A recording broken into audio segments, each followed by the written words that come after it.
essentially gave organizations like GCHQ and the NSA a free rein to go do mass surveillance. It also overturned a lot of the rules and laws, and now we're in the situation where people are clamoring for data, and it is genuinely a real problem for the counterterrorism agencies.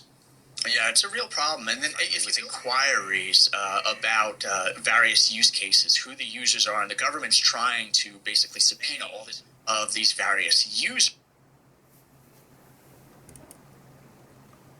Am I so differently wired? Am I a Martian? What kind of twisted experiment am I involved in? Cause I don't belong in this world. That's why I'm scoffing at authority.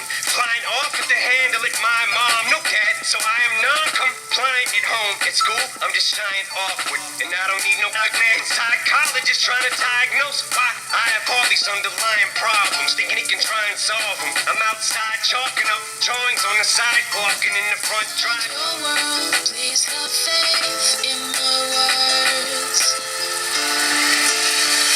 Cause this is my legacy. This is my legacy.